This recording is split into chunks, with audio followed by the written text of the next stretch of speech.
They told you Vikings were pale, blond, and brutal. Raiders born from frozen seas and endless night. But that's not the full story, because buried inside the Icelandic sagas, the same texts that tell of gods, berserkers, and kings are whispers of men they called Blámenn.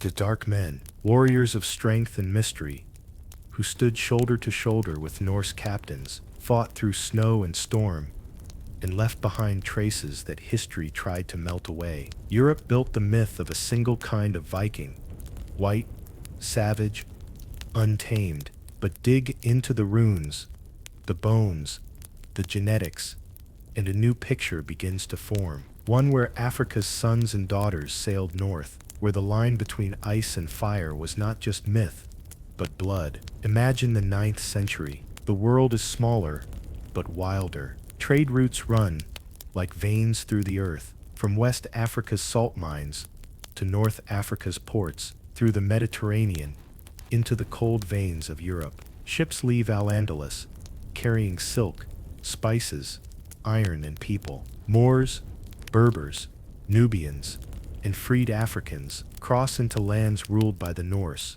where profit mattered more than skin. In the ports of Dublin, York, and Burka, markets are alive with every shade of human being: Arab traders, African sailors, Celtic artisans, and Viking merchants. The North was never as isolated as the textbooks say. The sagas even speak of men from Sirkland, the land of dark-skinned people, who joined the Norse in trade and war. Picture the dock of a Viking longhouse at dusk, smoke rising, hammers ringing, voices echoing in dozens of tongues. Among them stands a man with skin the color of bronze, eyes like obsidian, hair bound in tight braids beneath a fur hood. He grips an axe carved with runes. The others call him Blámenn, the Dark One, not as insult, but as mark of origin. He fights for silver, for loyalty, for adventure. When the ships cut across the North Sea, he stands on the prow like a living contradiction, an African in armor, a son of the sun sailing into ice. Centuries later, archaeologists would find fragments that defy the myth. At Burka, in Sweden, grave goods include beads from West Africa. At Helgo, a Buddha statue from India. In York, DNA samples from Viking burials show North African and Middle Eastern ancestry. The Norse world was a network, not a nation, a web of bloodlines stretched from the Sahara to the Arctic Circle. But when Europe rewrote the Viking story centuries later, they erased everything that didn't fit the picture of whiteness. The blonde-hair, blue-eyed image wasn't born from the sagas. It was crafted during nationalism, when the North became a racial symbol, not a cultural one. The truth is, the Viking world was full of travelers, African traders, who brought iron and salt, Moorish captives, who became warriors, and freed men who married into Norse clans. Some were enslaved and rose through valor.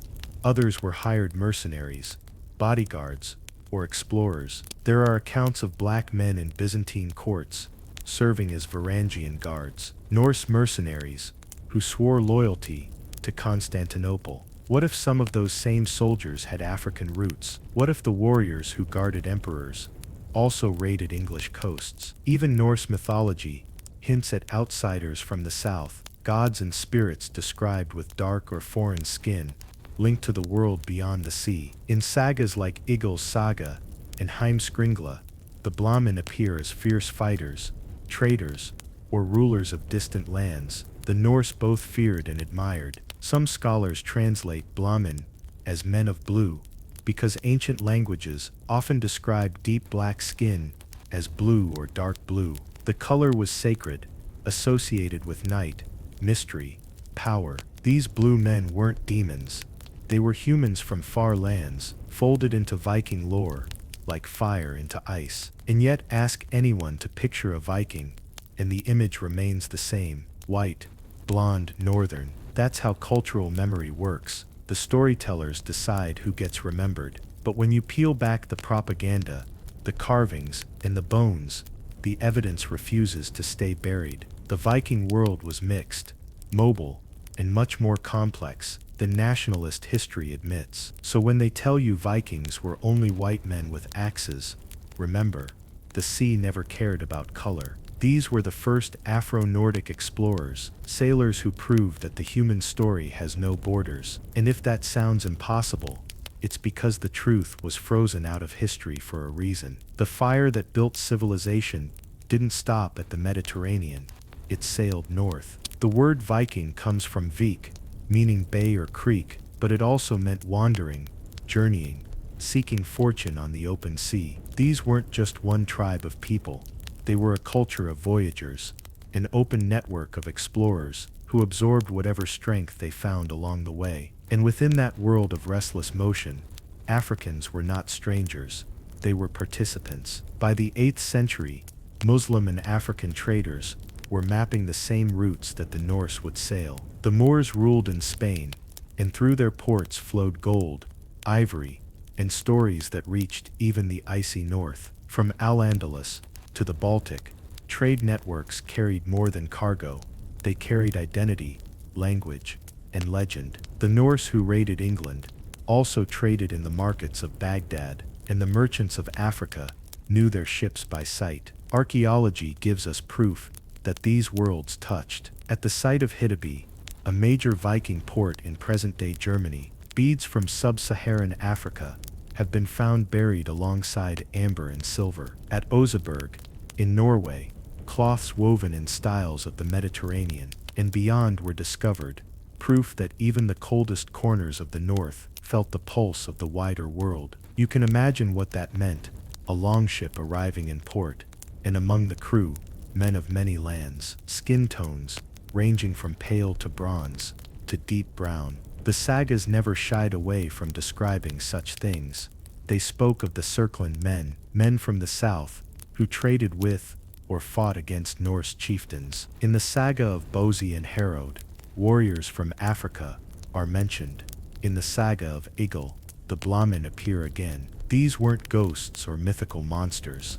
They were real people, recorded by Norse voices, remembered in ink and memory. The Norse knew them as traders, mercenaries, travelers. They fought with them, feasted with them, sometimes enslaved them, sometimes freed them. The world of the Viking was not divided by skin, but by allegiance, by loyalty, by the code of the sea. And that code was simple. You prove your worth, you earn your place. So imagine one of those African men, standing on frozen ground, his breath rising like smoke in the frigid air, gripping a shield marked with the curling knotwork of Norse design. He speaks their language, maybe imperfectly, but strong. He wears their furs, wields their weapons, yet carries a memory of the desert sun. To his crewmates, he is a brother in battle. To history, he becomes invisible, erased when later generations redrew the story in whiter ink. But the records didn't vanish completely. Byzantine texts describe Norse mercenaries who fought for emperors, and among those guards, dark-skinned men were noted, their origins marked as far away and southern. Arabic chroniclers described encounters with Norsemen in the markets of the Caspian Sea, calling them Rus. Some of those Rus took wives from Africa, from the Moors of Spain, and from the Berbers of North Africa. Children born of those unions would later sail north again. Those children had no single identity. They were the first Afro-Nordics, part of both worlds, masters of none but fluent in survival. Their faces, their bloodlines, disappeared into the tide of time.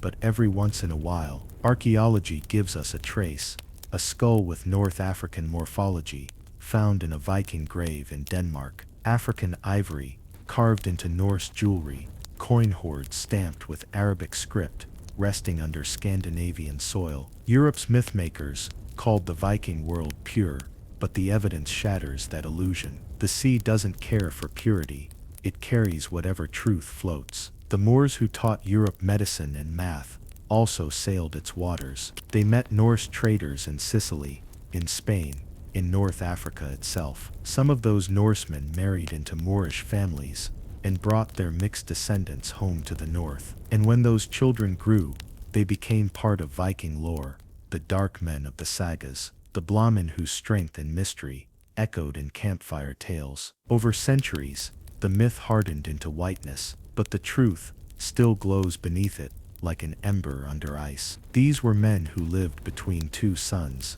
the burning one of Africa and the cold one of the north. They fought, they traded, they loved, and they became part of the story the world wasn't ready to tell. The Norse called their gods Odin and Thor, the Moors prayed in Arabic, the Africans brought their ancestral memory of the Nile. When these worlds collided, something new was born, not pale, not dark, but forged like steel in fire and frost alike. And that story, the story of the Black Vikings, is not a fantasy. It's history that's just beginning to thaw. To understand how African men could have sailed beside the Norse, you have to see the Viking world not as a frozen wasteland, but as a crossroads between the 8th and 11th centuries. The North was alive with motion, ships slicing through the fog, traders hauling silk from China, silver from Arabia, and spices from Africa. The Viking routes stretched like veins across the known world, pulsing with exchange and discovery, from Iceland to Baghdad, from the Nile to the fjords. Every voyage carried stories and strangers. When people imagine Vikings, they think of isolation, but the truth is the opposite. These were global travelers before the word global even existed. The Viking port of Birka in Sweden had glassware from Egypt. Coins from Morocco have been found in Norway. And on the other side of that exchange, Arabic texts describe pale-haired sailors docking on African shores, bartering for gold and ivory. Sooner or later, people didn't just trade, they joined each other's lives. In North Africa, the Moors were masters of science and navigation. Their maps and instruments were centuries ahead of Christian Europe's. They understood the stars, the tides, the curvature of the earth.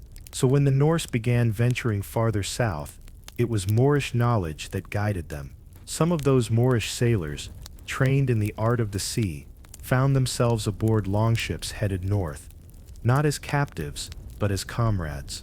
The word Blámenn appears in Old Norse texts again and again. It's been mistranslated as blue man, but in reality it referred to people of dark skin, often Africans or Moors. These Blámenn were not rare. In the saga of the Jom's Vikings, they're mentioned as part of the mercenary ranks. In Ragnar's Drapa, they appear as traders and warriors.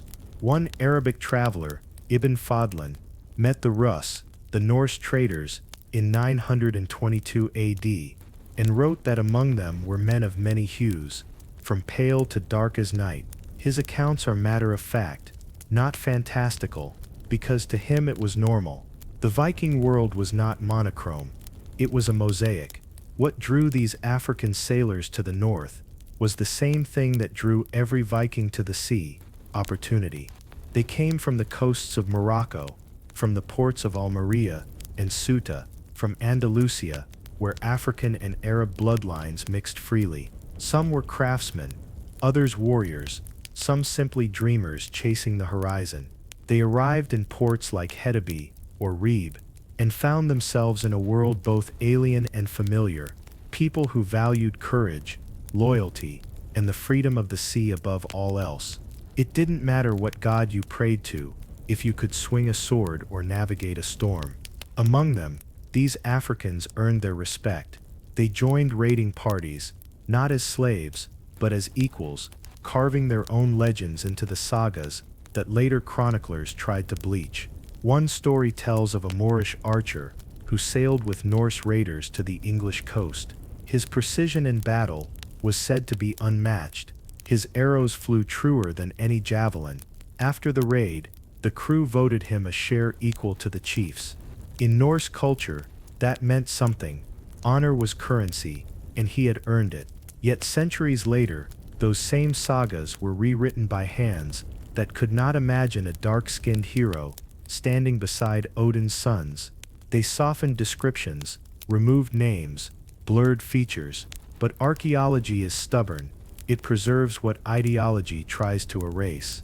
Bones found in Greenland show North African lineage.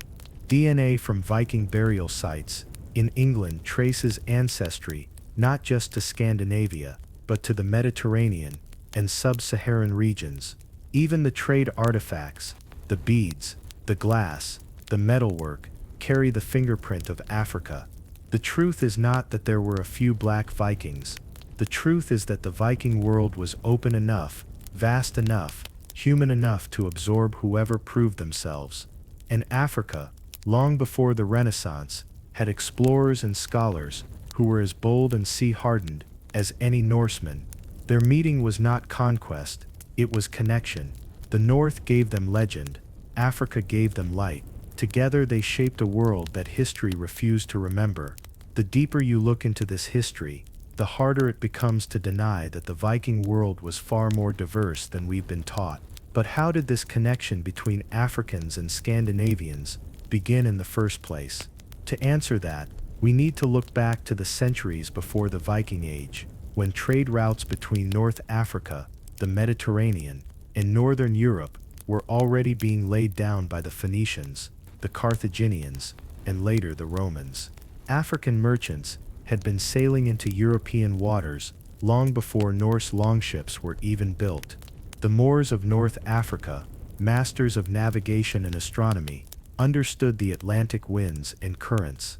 They explored coasts that later became Viking strongholds: Spain, France, the British Isles. When the Islamic Empire spread across North Africa and into Iberia, it connected Africa directly to Europe through trade, science, and seafaring. The Vikings, ever curious and hungry for exchange, followed those same currents south.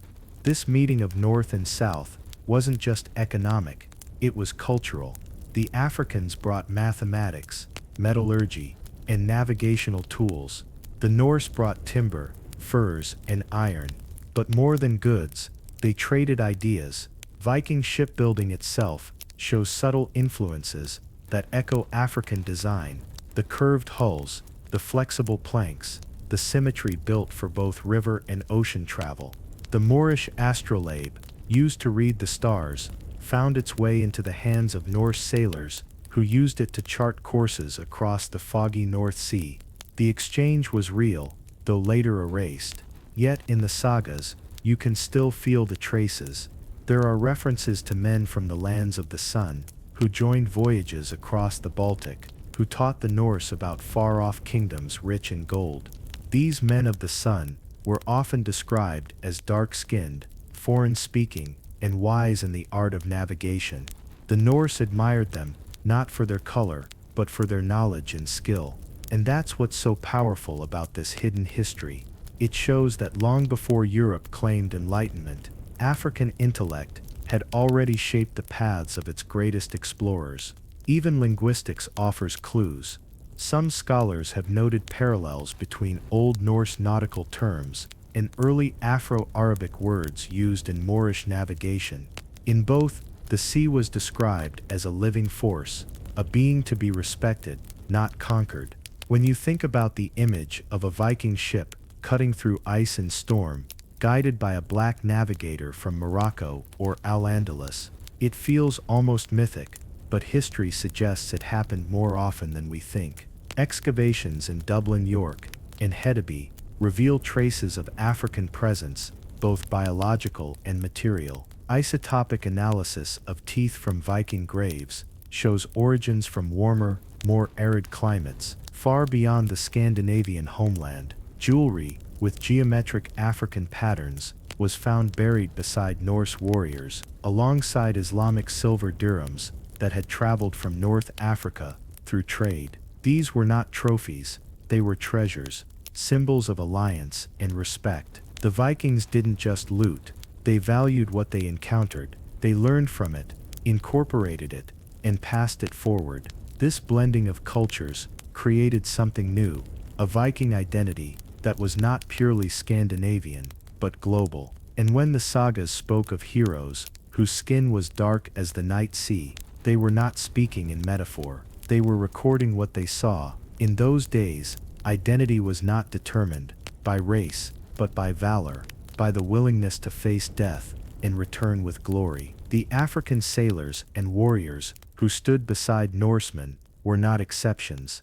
They were part of a broader forgotten reality, where the boundaries of culture and color blurred under the sails of exploration. The Black Vikings were not fantasy. They were living proof that the world of the North was open to those bold enough to claim it. And that, more than anything, is what terrifies those who rewrite history. The idea that black people didn't just survive history, they shaped it, even in the coldest corners of the earth. Archaeologists once believed the Viking world was isolated, a cold northern realm cut off from Africa and the East. But that image has crumbled. Every new dig, every genetic study, every artifact uncovered paints a different picture, one of movement, mixture, and migration. In recent years, DNA testing of Viking burial sites in Sweden, Denmark, and even the Orkney Islands revealed genetic traces linked to North Africa and the Middle East. These weren't travelers passing through. These were settlers, warriors, and craftsmen buried with honor among Norse kin. Their bones tell a story that written history refused to. That Viking identity was not about skin color, but shared purpose. The Norse valued loyalty, courage, and contribution to the clan. If you could build, fight, or navigate, you were one of them. This is how African men, and in some cases women, found themselves woven into Viking life. Some arrived through trade, some through alliance, and others through sheer exploration. There are Moorish chronicles describing African sailors venturing north, drawn by tales of a land of endless daylight and boundless fish. These weren't slaves or servants. They were explorers, and when they reached the Norse coasts, they met people who respected seafaring skill above all else. The Vikings didn't care what continent you came from. They cared if you could row, fight, and hold the line when the storms hit. That's how the Blámenn, blue men, or dark men, earned their place in the sagas. In Norse poetry, they are described as fierce, foreign, and strong. Some are portrayed as traders, others as warriors who joined raiding parties, crossing the seas not as captives but as comrades. One Icelandic saga tells of a black-skinned warrior who fought beside the Norse hero Ragnar Lodbrok, wielding a curved blade, unlike anything the North had seen. Another tale mentions a southern navigator who taught the Norse to read the stars beyond the pole. Even the imagery carved on some Viking stones, particularly in Gotland, shows figures with tightly coiled hair, broad noses, and distinct African features, standing side by side with pale warriors under carved sun symbols. These depictions were not exotic or strange to the Norse. They were normal. The world they lived in was smaller than ours, geographically, but far more connected culturally. Ships from Morocco reached Ireland. Gold from Ghana found its way to Scandinavia through Moorish traders. And African steel, the same type used in Damascus swords, was prized by Viking smiths who understood quality when they saw it. It's not hard to imagine a black craftsman, perhaps a Moorish metalworker, standing in a cold Norse forge, showing Vikings how to temper iron to make their legendary blades sing. This wasn't myth. It was global exchange before globalization had a name. What we see when we trace this connection is that African excellence didn't just stay within Africa's borders. It traveled, it adapted, it built bridges across oceans and cultures. The idea that these worlds never met is a lie built by those who needed to divide them. But the earth remembers what the textbooks forgot. The soil of Scandinavia holds African bones. The sagas hold African names. The artifacts, coins, jewelry, weapons, whisper of hands that shape two worlds into one. To accept that truth is to accept that history is not a straight line of European dominance, but a web of shared human brilliance. The Moors lit Europe's mind with knowledge. The Africans of the North, the Black Vikings, lit its heart with courage. And when the icy winds howled across the North Sea, those warriors of ice and fire stood together, proving that greatness has no color, only legacy. If you close your eyes and imagine a Viking ship, what do you see? A long, narrow vessel, slicing through gray waves, dragon-headed prow glinting with salt water, crewed by men with blonde braids and pale beards. The image carved into our collective imagination by centuries of art and cinema. But that image, powerful as it is, was crafted in the 19th century, not the 9th. When European nationalists began building myths of racial purity, they took the Viking as a symbol of white superiority, rewriting the seafarers of the north into a tribe of perfect Aryan conquerors. Before that propaganda, the Norse were remembered very differently, as a mixed dynamic people who roamed from the coasts of Africa to the steppes of Asia, building connections across continents. The truth is, the Viking world was more diverse than the Europe that later claimed to inherit it. In the 700s and 800s, trade routes from North Africa to Scandinavia were already pulsing with life. African traders sailed north to exchange gold, ivory, and glass for furs, amber, and iron. Arabic coins, dinars, have been found in over 80 Viking sites, buried in hoards and worn as jewelry. How did those coins get there? They came through hands that knew the desert and the sea. African merchants who spoke languages from Arabic to Berber to Nubian. Some of those traders stayed. They intermarried, settled, and raised children whose skin reflected both sun and snow. Their descendants were absorbed into the Norse clans, sometimes rising to prominence as sailors, blacksmiths, or warriors. The sagas themselves, though filled with myth, hint at this multicultural reality. There are descriptions of men with dark or blue skin, not as monsters or slaves, but as respected figures, leaders of fleets or champions in battle. Blámenn, they called them, literally blue men, though the term meant people with darker complexions. It appears again and again in Old Norse literature, and not always with hostility. In one saga, a Blámenn challenges a Norse hero to single combat. In another, he's a guest, a traitor, a teacher. These aren't caricatures, they're characters, living, breathing evidence that the Norse world was not colorblind, but color complex. A society that recognized difference without yet turning it into hierarchy. And this is where the modern narrative breaks down. Historians once insisted that the Blámenn were imaginary, symbols of chaos or evil, but as archaeology and genetic data advanced, that explanation stopped holding. We now have physical evidence, literal human remains, showing individuals of African descent buried as honored members of Norse settlements. One such burial, unearthed in Denmark, contained a warrior's axe, a silver arm ring, and the remains of a man with sub-Saharan ancestry. He was not a slave. His grave goods prove status, not subjugation. In another site in Sweden, a woman of African origin was buried in traditional Viking fashion, surrounded by jewelry, tools, and ceremonial objects, evidence that she lived and died as part of that community. So what does this tell us? That the Viking world was not a frozen monolith of sameness, but a crossroads of the human story. The North Sea was not a border, it was a bridge. The people who sailed it were explorers of the human experience, carrying stories, genes, and ideas across the edges of the known world. The myth of the pure Viking is just that, a myth created to support a modern lie. The real Vikings were shaped by the same diversity that shaped every civilization worth remembering. Their greatness came not from isolation, but from connection, from daring to meet the unknown and call it kin. And among them stood the dark-skinned sailors history forgot to paint,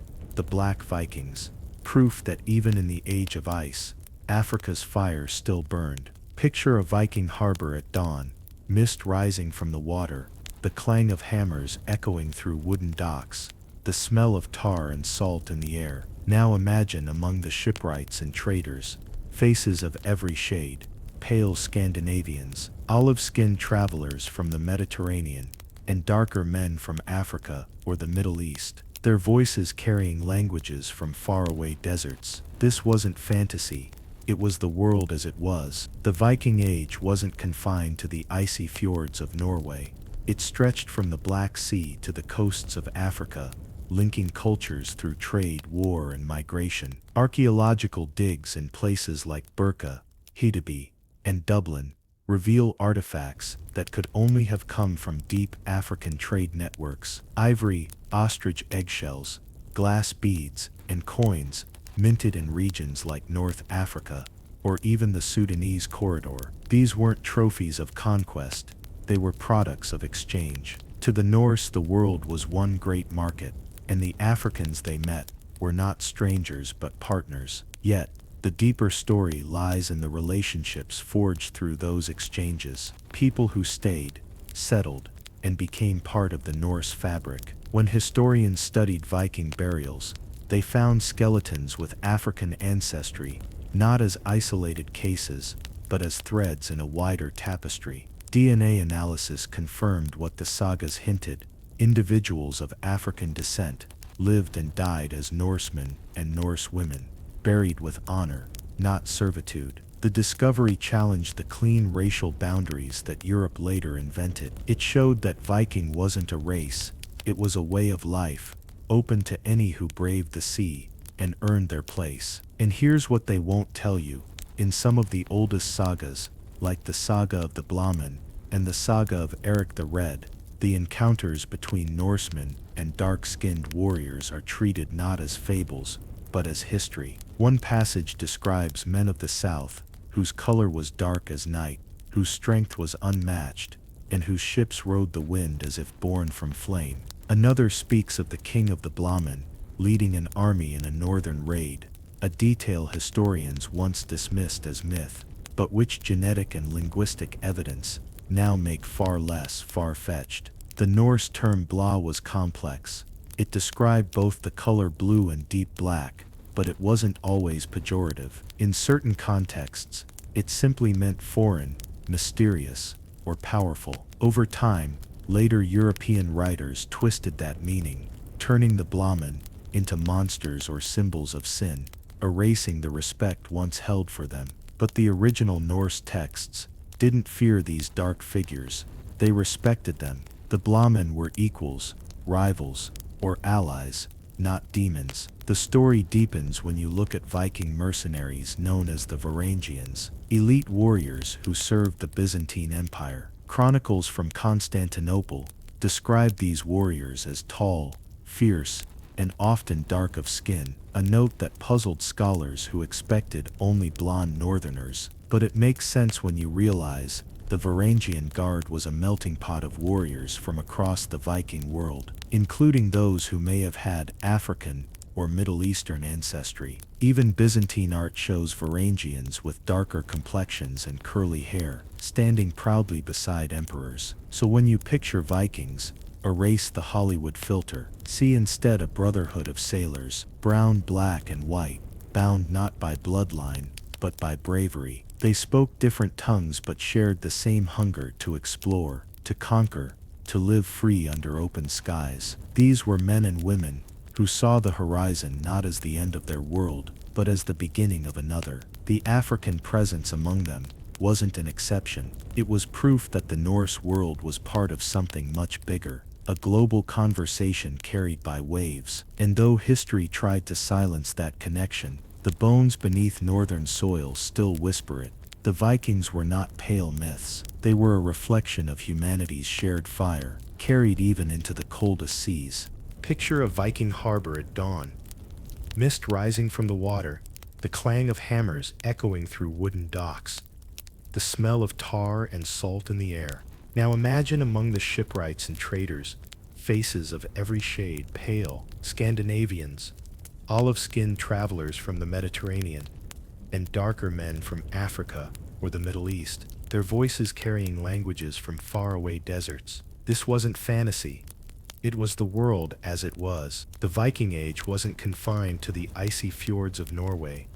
It stretched from the Black Sea to the coasts of Africa, linking cultures through trade, war, and migration. Archaeological digs in places like Birka, Hedeby, and Dublin reveal artifacts that could only have come from deep African trade networks. Ivory, ostrich eggshells, glass beads, and coins, minted in regions like North Africa, or even the Sudanese corridor. These weren't trophies of conquest, they were products of exchange. To the Norse, The world was one great market, and the Africans they met were not strangers, but partners. Yet, the deeper story lies in the relationships forged through those exchanges, people who stayed, settled, and became part of the Norse fabric. When historians studied Viking burials, they found skeletons with African ancestry, not as isolated cases, but as threads in a wider tapestry. DNA analysis confirmed what the sagas hinted.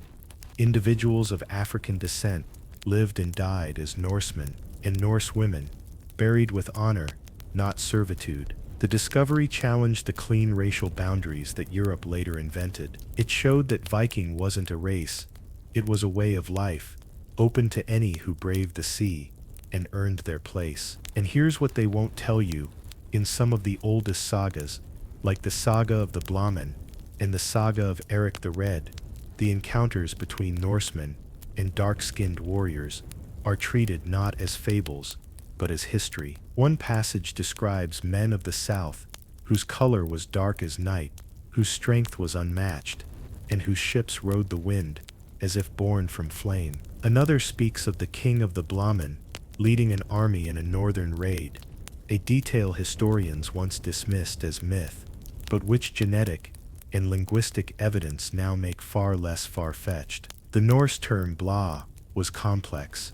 It described both the color blue and deep black, but it wasn't always pejorative. In certain contexts, it simply meant foreign, mysterious, or powerful. Over time, later European writers twisted that meaning, turning the Blámenn into monsters or symbols of sin, erasing the respect once held for them. But the original Norse texts didn't fear these dark figures, they respected them. The Blámenn were equals, rivals, or allies, not demons. The story deepens when you look at Viking mercenaries, known as the Varangians, elite warriors who served the Byzantine Empire. Chronicles from Constantinople describe these warriors as tall, fierce, and often dark of skin, a note that puzzled scholars who expected only blonde northerners. But it makes sense when you realize the Varangian Guard was a melting pot of warriors from across the Viking world, including those who may have had African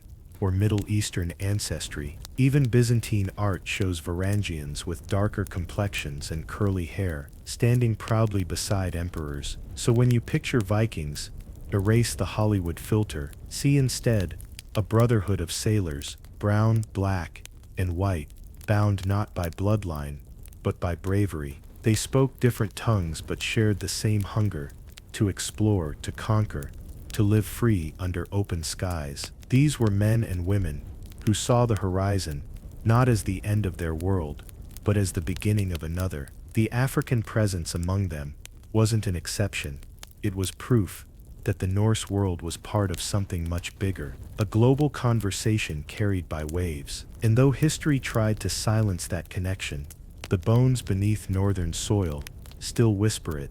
The Vikings were not pale myths. They were a reflection of humanity's shared fire, carried even into the coldest seas. When we trace the echoes of the Viking drum beyond the fjords, the trail leads deep into lands where snow gave way to sand. Long before Europe imagined exploration, Africans had mapped the seas, charted stars, and understood the movement of tides. From Carthage to the Kingdom of Mali, seafaring knowledge flowed northward through trade routes that tied the Mediterranean to the North Sea. The Moors carried this wisdom, and their mastery of astronomy and navigation reshaped the world, including that of the Norse. Arabic manuscripts describe seafarers of the far north who exchanged iron, amber, and furs for gold, spices, and woven silks. Imagine that, African traders sailing up toward frozen coasts, bartering under the aurora's glow. These weren't slaves or servants,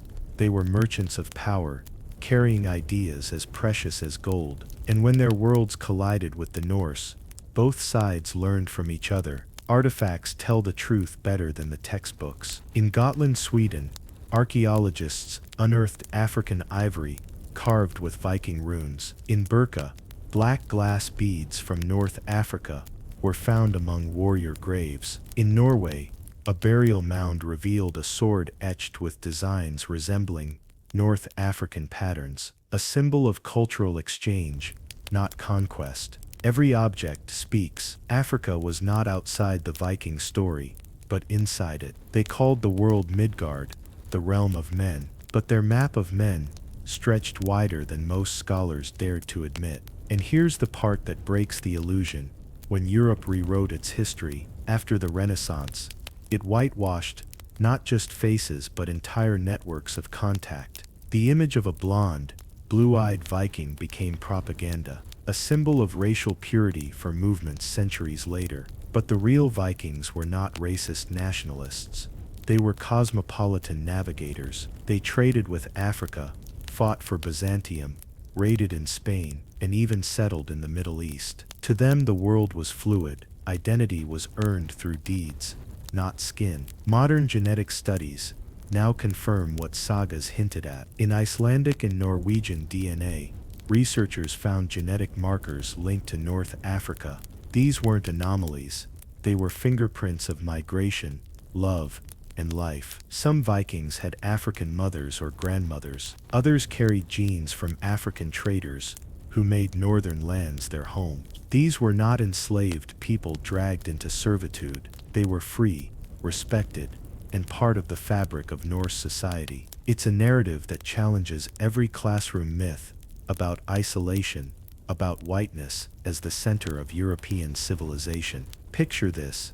A Viking ship cuts across a stormy sea. The crew, a mix of faces, shout in languages from across the known world. The helmsman watches the stars, using techniques shared by African navigators from centuries of observation. The warrior beside him, dark-skinned and broad-shouldered, grips a shield marked with symbols from both Norse and Moorish faith. When the storm breaks and sunlight hits the waves, their ship doesn't just represent exploration, it represents unity through struggle, diversity through survival. This is what history erases when it turns Vikings into caricatures. It strips them of their humanity, their complexity, their connection to the broader human story. Europe owes more to Africa than it ever admitted. From the Moorish libraries of Al-Andalus came the science of navigation that fueled Viking ambition. From the African coast came the trade networks that enriched their kingdoms. And from the meeting of those worlds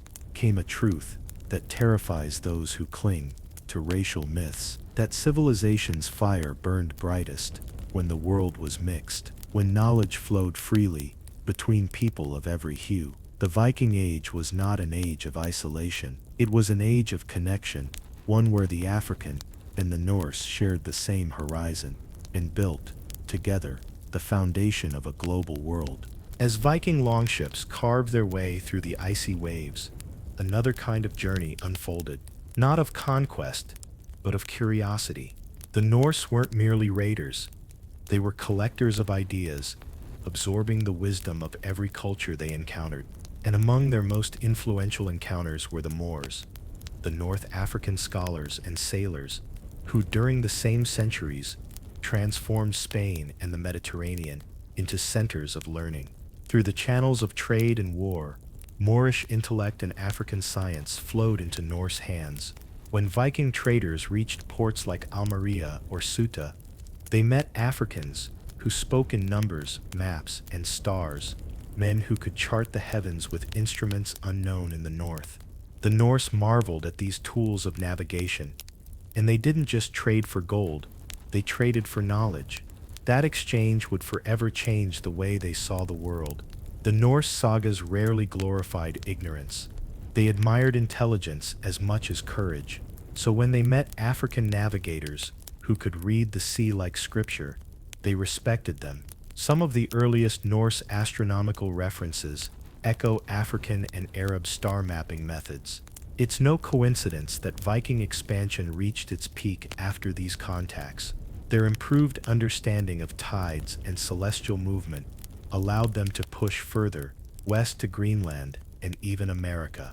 Yet centuries later, European historians would erase the African link entirely, rewriting history to make it seem as though northern genius arose in isolation. That myth, the myth of the self-made white Europe, became one of the biggest lies in global history. Now picture a Viking leader standing beside an African scholar at a Mediterranean port. One holds a map inked on calfskin, the other carries a wooden astrolabe. Around them, sailors prepare for voyages that will cross continents. Their languages may differ, but their purpose is shared: exploration. It wasn't race that connected them, it was vision. When you strip away the propaganda, the Viking Age looks less like a European chapter and more like a global conversation, a time when Africa's light illuminated the northern seas, and yet that light was deliberately dimmed. As Europe rebranded itself during the Renaissance, it needed heroes who looked like the new ideal man, fair, northern, and untouched by Africa or Arabia. So the chroniclers rewrote the Viking story, whitening its cast and narrowing its world. The Blámenn, once respected in saga and trade, became demons or forgotten footnotes. The African navigators, whose science guided the seas, were renamed Easterners. Their maps were recopied without attribution. Their instruments were claimed as European invention. It was theft, not just of credit, but of identity. But archaeology keeps fighting back. Each discovery, from African beads in Swedish graves to Moorish coins in Norwegian hoards, chips away at that lie. Even Viking ship designs, some scholars argue, show influence from Mediterranean and African models. The dragon prows, often seen as purely Norse, resemble African ceremonial boats from the Nile and Niger valleys, where carved animal figures guided spiritual journeys. These parallels aren't coincidence, they're evidence of shared imagination. To deny Africa's role in Europe's rebirth is to deny the truth written in stone, bone, and sea roads. The Vikings were part of a connected world, and Africa stood at its center. It wasn't Europe teaching Africa, it was Africa teaching the world, over and over again. And the Norse, unlike the later colonizers, didn't see that exchange as shameful. They respected strength, knowledge, and honor wherever it came from. That's what made them great, and what makes their stories so deeply human. By the 10th century, Viking power stretched from the North Atlantic to the Caspian Sea, a web of influence that connected icy fjords to sun-soaked deserts. And in that vast exchange of people and ideas, African presence was not an anomaly, but a current that flowed steadily through it all. Historians have long wondered how the Norse, a people from harsh, isolated lands, advanced so quickly, mastering shipbuilding, metallurgy, and navigation that rivaled even the Mediterranean empires. But when you follow the trade routes, the answer becomes clear: they weren't alone. The Viking world touched Africa through layers of contact: Carthaginian remnants, Moorish Spain, and Islamic scholars who preserved African science. Through these pathways, the Norse absorbed mathematics, geography, and astronomy from African and Arab minds, who had inherited knowledge from ancient Kemet, Egypt itself. In ancient libraries, like those in Timbuktu and Cordoba, scholars cataloged the stars, measured the curvature of the earth, and mapped coastlines with precision. That information traveled, carried by merchants, sailors, and soldiers. The Vikings didn't invent navigation in a vacuum. They refined it through contact. Even their mythic cosmology, with its 9 realms and world tree, Yggdrasil, echoes the African and Afro-Asiatic cosmological systems that saw the universe as connected, cyclical, and sacred. The more you study it, the more the line between north and south blurs. Africa wasn't a distant other world. It was part of the same human ocean that gave rise to exploration and exchange. Yet textbooks never mention these bridges. They frame the Viking story as uniquely European, a tale of wild barbarians who civilized themselves. But that erases the reality that the Norse were students as much as warriors. Their contact with African and Moorish civilizations lit fires of curiosity that shaped their worldview. When Vikings served in the Byzantine Empire, they marched under banners sewn by African hands. When they returned home, They brought back silks, spices, and ideas that redefined what it meant to be northern. Some Viking runestones even featured geometric designs and iconography inspired by Moorish art, a fusion of ice and flame, proof of worlds colliding. Imagine a Viking hall lit by torches, filled with the smell of roasted meat and incense traded from North Africa. In one corner, a skald, a poet, recites tales of faraway lands where the sun never sets. Among the audience sits a man of darker skin, his hair braided like the warriors beside him, his presence unremarkable because he belongs there. No one questions his place.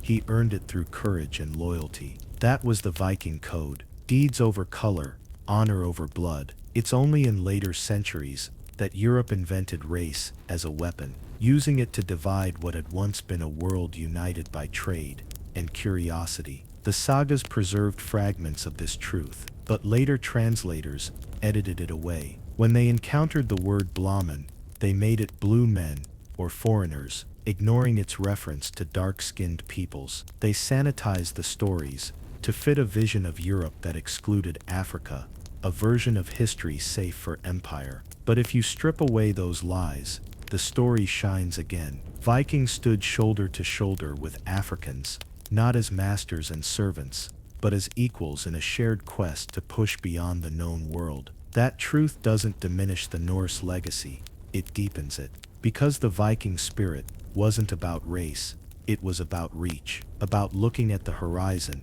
and saying, let's go further. And in that journey, Africa was always there, at the heart of the wind that filled their sails. When archaeologists dug through the burial mounds of Sweden and Denmark, they didn't expect to find traces of Africa. Yet that's exactly what they uncovered. Beads made from Nubian glass, coins minted in North Africa, ivory combs from Sudanese elephants, and even DNA markers in human remains that trace lineage to sub-Saharan ancestry. These weren't rare anomalies. They were footprints of a world far more interconnected than modern historians ever wanted to admit. Each artifact whispered of encounters long buried, sailors trading gold for furs, scholars swapping wisdom for maps, warriors pledging allegiance in foreign lands. The deeper we dig, the clearer it becomes. The Viking Age wasn't just a Scandinavian story.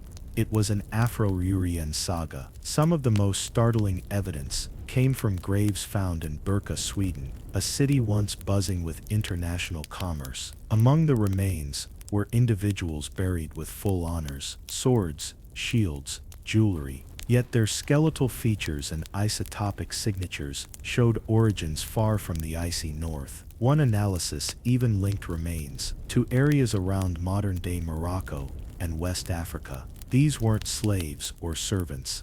They were warriors, honored as brothers in arms. The Vikings didn't care where you came from. If you could row, fight, and bleed beside them, you belonged. That's the truth history tried to erase. And it wasn't just trade and travel. There are records, quiet, fragmentary, but persistent, that suggest African explorers reached the north independently. Moorish sailors and scholars were among the most traveled people of their time. They reached as far as Scandinavia, writing of lands with endless night and people who worshipped the sun's return. Arab chroniclers, like Al-Idrisi, mapped northern Europe with uncanny accuracy, centuries before Western maps caught up. Who taught them the northern seas? The answer might lie in shared ventures between African navigators and Norse adventurers, bound by curiosity and mutual respect. Picture this: a Moorish scholar standing on a Norwegian cliff, wrapped in furs,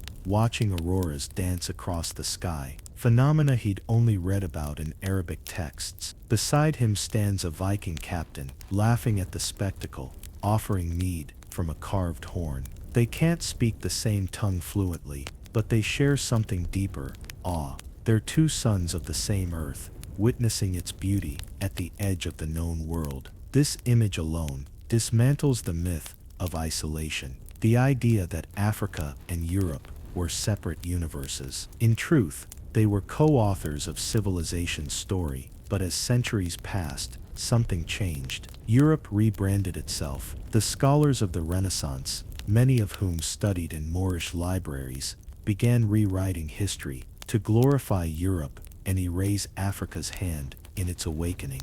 They painted Vikings as the pure ancestors of a white Europe, untainted and fierce, while stripping away every sign of the diversity that once thrived among them.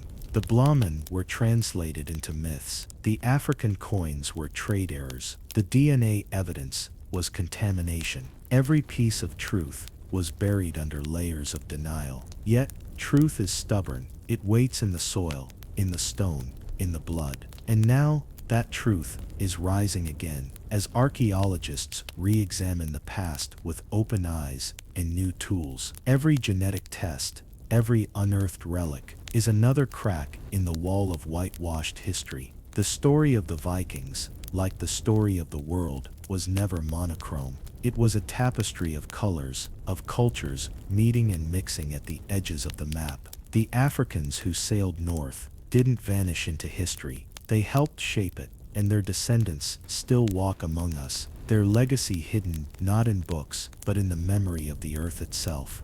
As the lens of history widens, what we begin to see is not a clash of civilizations, but a web, an interconnected world where Africa, Europe, and even the frozen north were already entangled long before colonialism redrew the maps. The Black Vikings weren't a fantasy born of modern revisionism. They were the living proof of this ancient network. Their stories exist in fragments, bones beneath Nordic soil, runes that mention strangers from the south, and Arabic manuscripts describing northern seafarers who spoke of men darker than themselves. It's in these fragments that we piece together a forgotten mosaic of global humanity. The Norse weren't isolated in their fjords. Their ships sliced through the same seas that connected African and Mediterranean ports. They carried ivory, amber, salt, and silk. They brought back not just treasure, but tales, and sometimes people. In trading hubs like Hedeby, Burka, and Kaupang, the commercial hearts of Viking Europe, historians have found artifacts of unmistakably African origin: North African glass, sub-Saharan ivory, and even scarab amulets from Egypt. These were not the spoils of conquest, but signs of commerce. And trade always meant contact, conversation, and connection. Imagine the market squares of Burka, filled with Norse merchants in wool cloaks, haggling beside Arab traders in silk robes, while darker-skinned Africans bartered ivory, spices, and salt. Different tongues, different gods, one shared hunger, discovery. This was not just Europe's marketplace. It was the crossroads of the known world. And within that crossroad, Africans were not visitors. They were contributors. Many African sailors were already experts in navigation, map-making, and ocean currents, skills honed over millennia of travel across the Red Sea, the Indian Ocean, and the Mediterranean. To the Vikings, these men were invaluable. Norse ships were built for speed and resilience, but their seafaring knowledge was mostly coastal, hugging shorelines and tracing familiar routes. African navigators, particularly from the Islamic north and the Nubian-Sudanese corridor, brought with them a knowledge of celestial navigation and long-distance oceanic travel that changed how northern explorers sailed. It's no coincidence that as African contact increased, Viking routes stretched further than ever before, reaching Greenland, North America, and perhaps even the fringes of the African continent itself. This global fusion also reshaped Viking identity. To be a Viking wasn't to be ethnically Scandinavian. It was to be part of a maritime culture, a way of life. That's why burials across northern Europe reveal such diversity. Warriors buried with African beads, traders entombed with Arabic coins, women laid to rest with Mediterranean jewelry. These weren't trophies. They were parts of lives lived between worlds. If you walked into a Viking longhouse at the height of their power, you wouldn't find racial purity. You'd find cultural chaos, a melting pot of dialects, beliefs, and appearances, all held together by loyalty to the sea. One of the most compelling stories comes from the saga of Halfdan the Black, a legendary Norse king whose name and lineage have long puzzled historians. The name, the Black, was not symbolic. It described his appearance. His descendants, the Yngling dynasty, were described as darker than other Norse clans, with curling hair and broad features. While mainstream historians often dismiss these details as poetic language, genetic analysis of burials associated with the dynasty has revealed traces of non-European ancestry, a hint that Halfdan the Black might have been more literal than we were taught. If that's true, then one of the founding lines of Norse royalty carried African blood. Even the art of the Vikings, their carvings, tapestries, and metalwork, shows hints of cross-cultural influence. Some scholars have noted African or Islamic geometric patterns embedded in Norse design, a far cry from the purely northern aesthetic we're used to seeing in museums. This exchange wasn't theft. It was admiration, imitation, and innovation. It's how culture evolves. Just as African architecture influenced Moorish Spain and spread into Renaissance Europe, African aesthetics may have subtly shaped the northern arts, merging with Norse mythology to create symbols that bridged continents. And then there's language, the most human evidence of all. Certain Old Norse words have possible roots in Afro-Asiatic languages, especially those related to trade, faith, and navigation. For instance, some linguists have traced maritime terms and religious concepts back to Arabic and Berber origins, evidence of centuries of contact and exchange. Vikings borrowed, adapted, and made them their own, the same way they absorbed Celts, Slavs, and Franks into their ranks. The idea of a racially pure Viking race dissolves under scrutiny. The historical record tells a different story, one of a people defined not by blood, but by the horizon. So when modern media paints Vikings as tall, blond warriors in fur, it's not just an aesthetic choice, it's the product of 19th century racial romanticism, born from European nationalism and colonial mythmaking. The truth, buried beneath centuries of propaganda, is that Vikings were far more global, more mixed, and more human than the fantasy ever allowed. And among them, the Black Vikings, the Blámenn of the Sagas, were not legends or metaphors, but men who sailed beside their northern brothers, wielding axes under the same cold sun, carving their place into the shared story of our world. If you could step into a Viking harbor at dawn, you'd see the truth that history books forgot to illustrate: ships lined like teeth against the mist, sails painted red and black, men and women preparing for journeys that stretched far beyond their icy homeland. Among them stood figures whose skin told stories the sagas only hinted at: traders from the south, soldiers who had traveled north in service to kings, or wanderers who found a new home among the Norse. Some of these Africans came through Moorish Spain, where they had mastered navigation and astronomy centuries before the Vikings built their first longship. Others came through the Byzantine Empire, where black soldiers and guards served as elite warriors and diplomats. And still others might have come as free adventurers, drawn to the thrill of the northern seas. They were not captives or curiosities, they were comrades. Viking culture had room for those who could prove themselves in courage and skill. Whether you came from Africa, Arabia, or Asia, if you could fight, trade, or navigate, you earned your place at the longhouse table. In this way, the Vikings were strangely modern.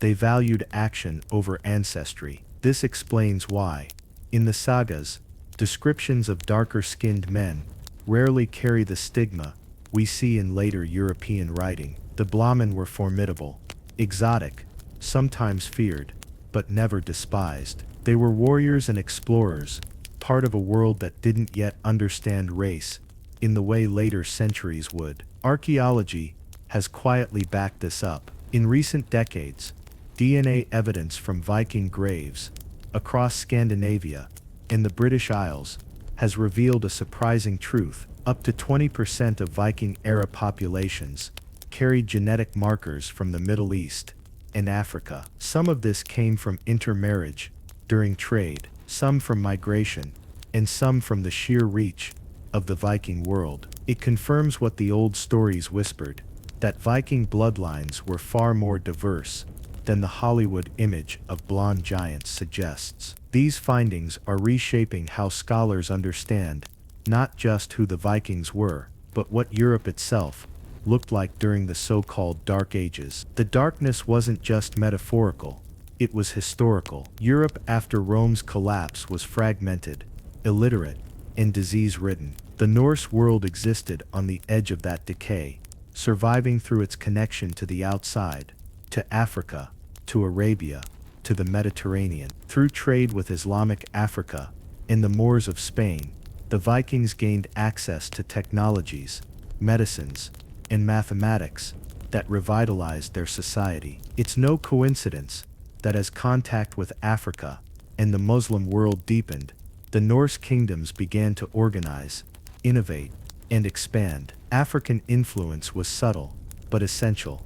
It was the exchange of light in an age of shadows. The visual evidence of this contact is found not just in grave goods, but in Viking art itself. Take the Oseberg tapestry, a richly woven cloth, buried with a queen in Norway, around the 9th century. Amidst the ships, animals, and battle scenes, some human figures stand out, dark-skinned, bearded, clad in clothing that resembles Moorish tunics, rather than northern garb. Were these depictions of foreigners, allies, or perhaps fellow Vikings of African descent? The debate continues, but the imagery is clear. The Norse world was aware of, and engaged with, Africa. Their mythology spoke of faraway lands, filled with fire and sun, of men with dark skin, who came from beyond the southern sea. Even Viking spirituality reflects this cultural exchange. The Norse gods of light and order, like Baldur and Frey, echo solar deities found in African cosmologies. The emphasis on balance between chaos and creation, life and death, mirrors themes found in ancient Egyptian and Nubian myth. While we can't say the Vikings borrowed directly from Africa, the parallels suggest that through centuries of trade and contact, ideas flowed both ways, and ideas, once shared, can never be unshared. This understanding forces us to look at the so-called Dark Ages differently. It wasn't an age of European isolation, it was an age of African illumination. While much of Europe was still struggling to rebuild after Rome's fall,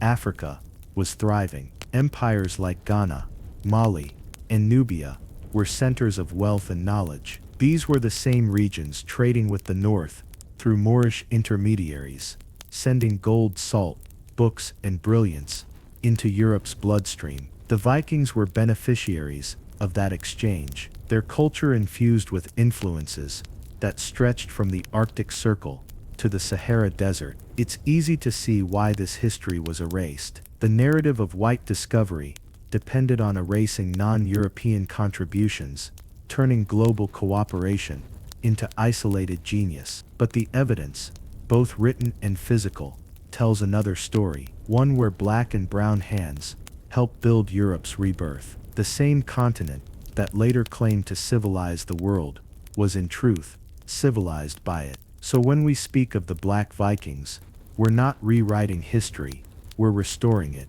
We're acknowledging the African sailors, traders, and warriors who stood shoulder to shoulder with their Norse brothers, facing storms, wars, and the endless unknown. Their story isn't one of novelty, it's one of belonging. They were part of the northern world, just as Africa has always been part of the world's foundation. And as the sagas close and the seas grow quiet, their echoes still remain, whispers of men of ice and fire, united beneath one sky, forgotten only because the truth was too powerful to fit the myth.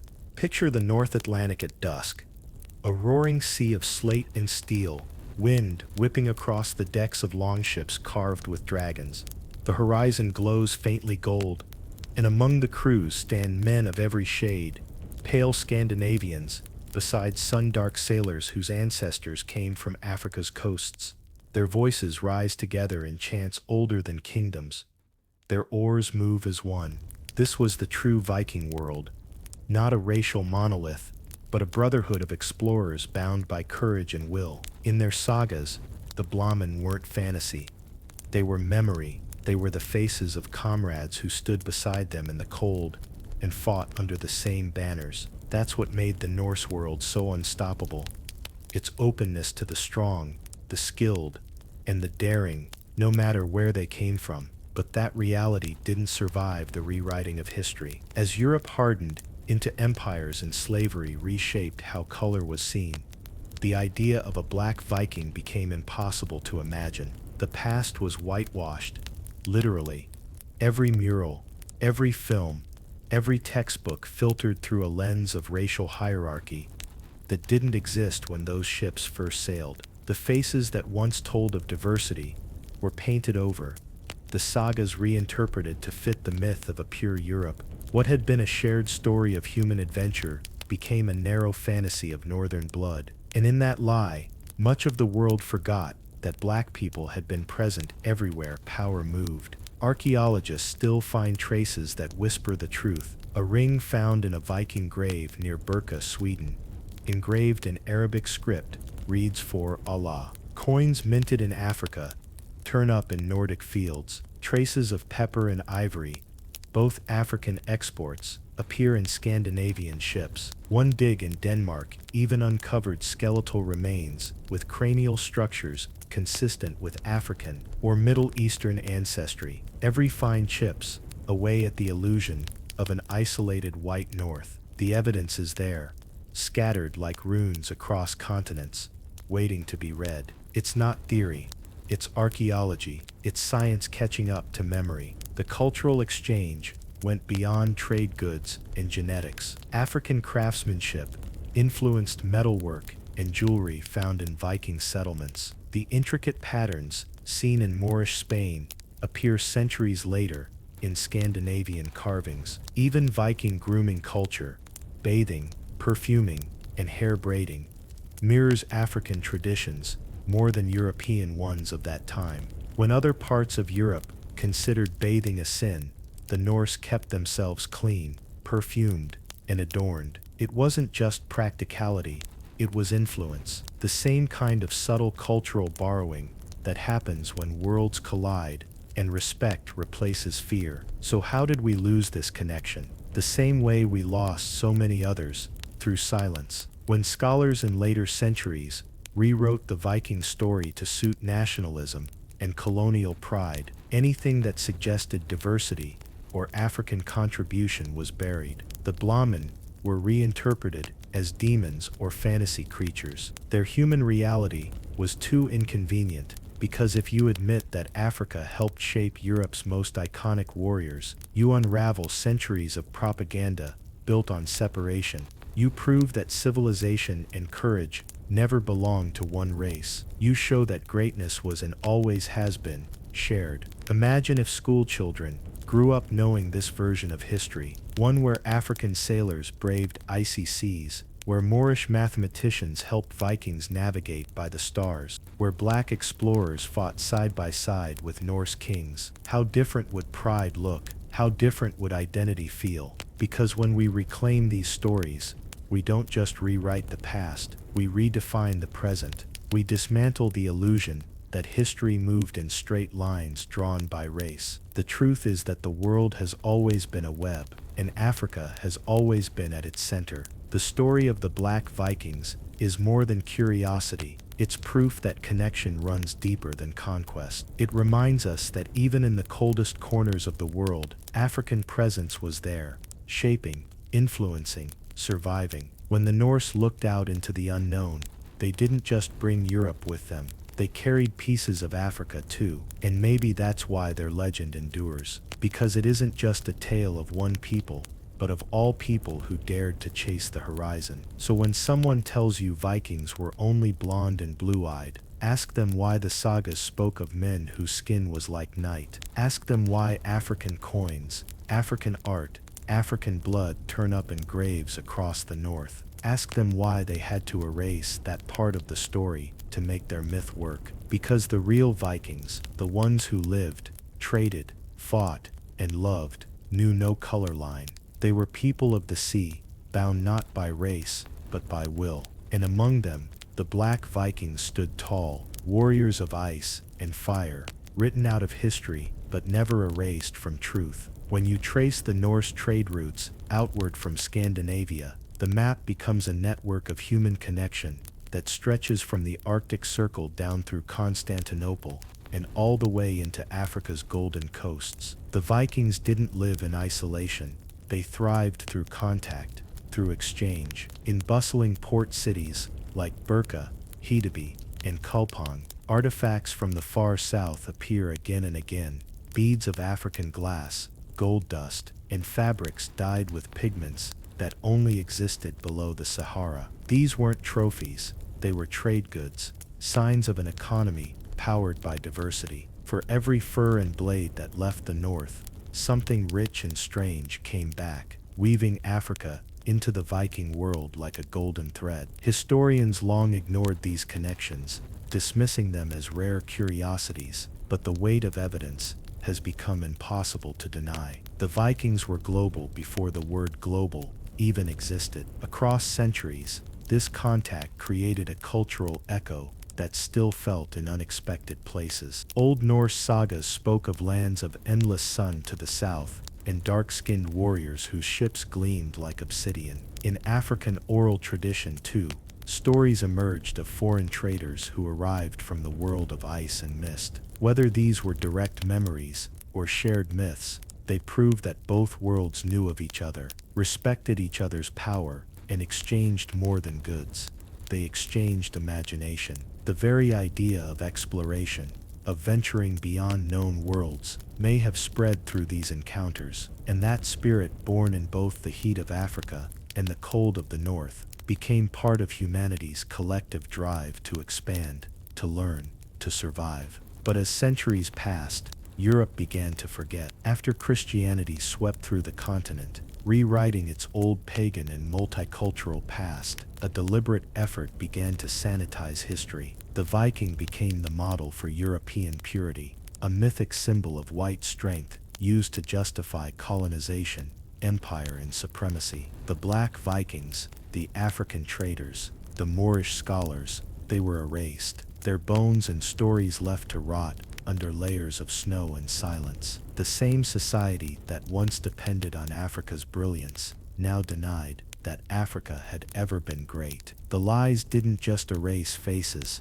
they rewired memory itself. Even so, the truth found ways to survive. Every archaeological dig that uncovers African goods in Nordic soil, every genetic test that reveals southern ancestry in Scandinavian remains, every saga line that describes dark-skinned men from beyond the sea adds another piece to the puzzle. The old narrative begins to crack, and through those cracks, light floods in. The Black Vikings step back into view, their presence undeniable, their legacy long overdue for recognition. And when that recognition comes, it forces a question too big to ignore. If Africa helped shape Europe's rebirth once before, what does that say about everything we've been told since? Reclaiming this history isn't just about pride, it's about perspective. The idea that the North and the South, the black and the white, the cold and the hot, were once intertwined breaks the chains of modern division. It shows that humanity's progress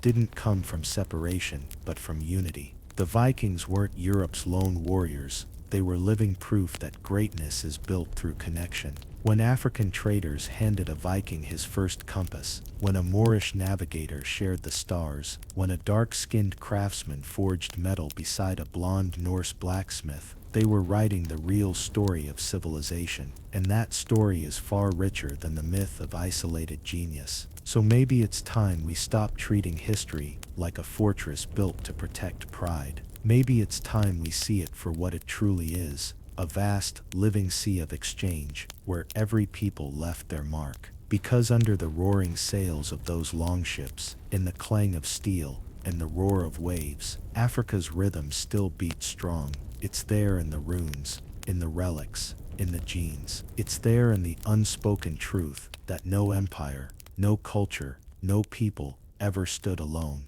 And when you finally look at that truth, without the filters of myth or fear, the image becomes clear. The Vikings were never just white warriors from the north. They were the sons and daughters of many worlds, guided by a spirit of exploration that no color could contain. Picture this: a Viking longship cutting through fog, its wooden hull slick with salt, its sails striped red and white, and among the crew, faces as varied as the lands they came from: bronze skin, deep brown eyes, tightly curled hair glinting under the northern sun. These weren't invaders from one corner of the world. They were explorers born of many. Historians used to scoff at this image, insisting the Vikings were purely Scandinavian, but the artifacts tell another story. African-style beads, Nubian bronze work, and fragments of Moorish glass have been uncovered in burial sites as far north as Norway. To imagine a Viking world untouched by Africa is like trying to imagine fire without heat, impossible once you've felt it.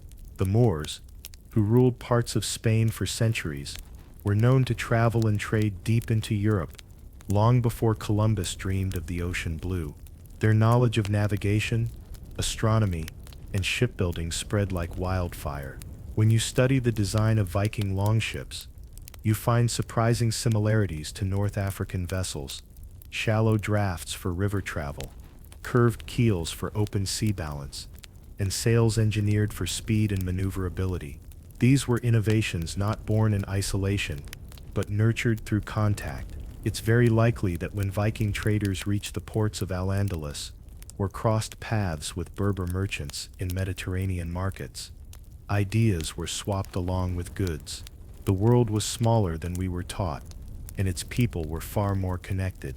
Even the Viking sagas give us glimpses of these encounters.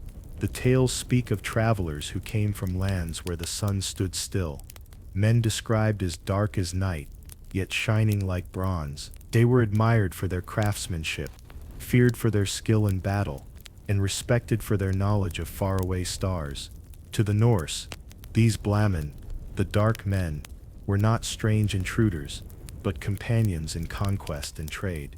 It's in these stories that we begin to see the birth of something grander than race or nation, a shared legacy of exploration, where courage was the only passport that mattered. But history, as always, was rewritten by victors.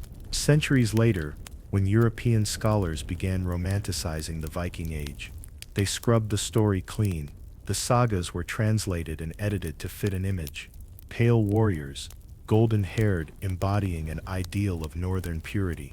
They ignored the old words that didn't fit: Blámenn, redacted; men from the sun's land, reinterpreted. What was once a vibrant, multicultural story became a propaganda tool for empire. The same people who once admired Africa's science and spirit now built entire ideologies denying its light. The erasure wasn't accidental. It was deliberate, designed to make Europe the eternal source of civilization, and Africa the eternal shadow. Yet the soil refuses to lie. In a burial mound in Sweden, the skeleton of a man was found with clear sub-Saharan ancestry. In Denmark, DNA testing revealed African markers and remains from the Viking era, evidence that people of African descent lived, worked, and died among them. These were not slaves. There's no record of enslavement between these peoples in this context.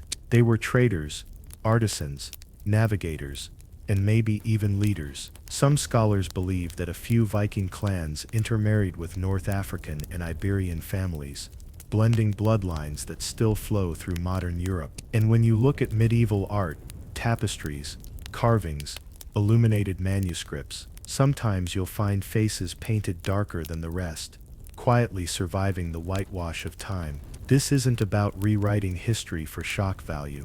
It's about restoring it. For too long, we've been handed a version of the past that comforts power, not truth. The real story is messier, more human, and infinitely more fascinating. When you realize that the Viking world thrived on diversity, that African traders, Moorish scholars, and Nordic seafarers once shared meals and maps under the same stars, it changes everything. The narrative of isolation crumbles, replaced by one of collaboration. And maybe that's the real fear, that if we remember how interconnected we once were, the myths that divide us now will lose their hold. Because if Africans sailed the northern seas, if they stood shoulder to shoulder with Vikings in battle, if they traded knowledge and art across continents, then the whole idea of civilization belonging to one race collapses. The truth becomes undeniable. Humanity's greatness has always been collective. The Black Vikings were not anomalies. They were evidence, living, breathing, sailing proof that the world has always been one tide, rising together. As centuries rolled on, and the Viking Age faded into legend, Europe began to redraw its own story. It polished the myth of pale northern heroes, men who conquered seas and sculpted civilization from ice and fire. But beneath that myth, buried under centuries of silence, the traces of African presence still glimmer. You find them in unexpected places, in the runic inscriptions describing foreign men of dark skin, who spoke wisdom, in trade logs mentioning gold dust and ebony from lands far to the south, and in the artwork depicting seafarers with features not typical of Scandinavia. Archaeology keeps pulling these forgotten truths from the earth, and every discovery chips away at the illusion that Europe was ever an island of whiteness. It's worth remembering how global the Viking world truly was. From the frozen fjords of Norway to the glittering markets of Baghdad, these people traveled farther than any European before them. They didn't just raid, they connected, and when they sailed down through Spain or along the North African coast, they encountered Moorish scholars, Nubian traders, and Berber sailors, who were their equals in both intellect and technology. There was mutual respect there, the kind born between people who lived by the wind and the stars. The Moors were mathematicians, astronomers, and shipbuilders, and their innovations transformed navigation. Their star charts and astrolabes became treasures of knowledge that shaped how northern sailors found their way across vast oceans. It's not hard to see how this exchange could have led to a blending of worlds. African seafarers joining Viking crews, Vikings learning Moorish craftsmanship, and cultures weaving together like threads in a sail. Modern DNA analysis has only confirmed what the old sagas hinted at.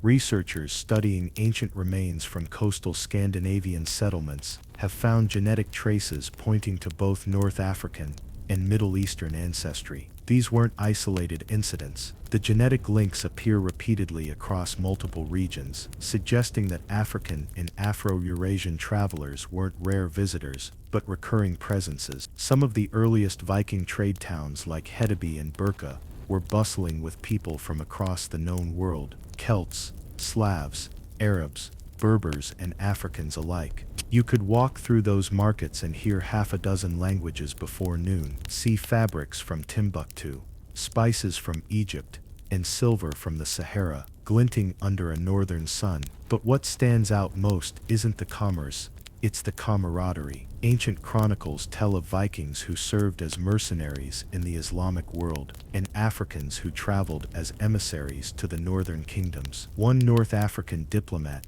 wrote of men tall as giants, fierce and honorable in war, whose skin shone like polished bronze. These were not enemies. They were explorers recognizing themselves in each other's courage. The term Blámenn wasn't always meant as insult. Sometimes it was a mark of awe, a word used for men of striking difference and strength. The blending wasn't just physical, it was cultural. Some Viking Age artifacts show African-inspired designs, geometric motifs, crescent symbols, and stylized suns that mirror Saharan and Moorish art. Even aspects of Norse mythology, the symbolism of serpents, the worship of the sun, and the reverence for ancestors, have parallels in African spiritual traditions. It's not to say they were copied, but rather that human beliefs have always echoed across continents. The more we uncover, the more it becomes clear that the Viking world wasn't a fortress of sameness. It was a crossroads of humanity. And yet, when European nationalism rose in the 19th century, all of this complexity was buried. The image of the Viking became propaganda, a symbol of racial purity, masculine strength, and European supremacy. Museums erased the darker artifacts, scholars avoided the uncomfortable data, and children were taught that the North had always been Snow White. But truth doesn't vanish just because it's inconvenient. The bones, the beads, the maps, they whisper the same thing. Africa was there. Africa helped build that world. For Black people today, that truth is powerful. It reframes what we've been told about where we do and don't belong. It reminds us that we have always been explorers, innovators, builders, warriors, and thinkers, even in the coldest reaches of history. The Black Vikings weren't myths or footnotes. They were evidence of a world far more mixed and magnificent than textbooks dare to admit. So when we picture a Viking ship slicing through icy waves, we shouldn't just see pale faces beneath horned helmets. We should see a tapestry of humanity. We should see brown hands gripping the same oars, dark eyes fixed on the same horizon, and a shared heartbeat of adventure that transcended color and creed. That's the real story of the North, not a frozen empire of whiteness, but a melting pot of courage. The Black Vikings were not outsiders who crashed a European story. They were part of it, shaping it, expanding it, and proving that history, when told honestly, is never as narrow as the lies that replaced it. The deeper you dig into this story, the more the evidence refuses to stay buried. Across Scandinavia, archaeologists keep unearthing clues that challenge the clean, frozen picture of Viking identity. In coastal grave sites, the remains of men and women have surfaced with genetic markers, linking them not only to the Mediterranean, but to North and West Africa. Carbon dating aligns perfectly with the height of Viking expansion, the 8th to 11th centuries, meaning these individuals lived, died, and were buried as part of Norse society, not outsiders. Beside their bones lie artifacts that tell stories words never could: beads of Nubian glass, cowrie shells from East Africa, and goldwork crafted in patterns identical to Berber jewelry. These were not trophies, they were tokens of belonging. At the same time, medieval manuscripts and Islamic chronicles confirm that Africans and Arabs traded, traveled, and sometimes fought alongside Northern Europeans. The historian al-Masudi wrote of black northern seafarers who journeyed to the icy lands, and the traveler Ibn Fadlan encountered Vikings along the Volga, who described dark-skinned allies from lands of the setting sun. Even Norse sagas describe encounters with men black as night, whose courage matched the gods. When we strip away centuries of racial rewriting, the pieces fall into place. Africa and the North were not strangers. They were neighbors in the world of exploration, joined by wind, curiosity, and the pursuit of discovery. Consider the technology, too. Viking shipbuilding was advanced, yes, but their navigational understanding exploded after contact with Moorish and Arab scholars.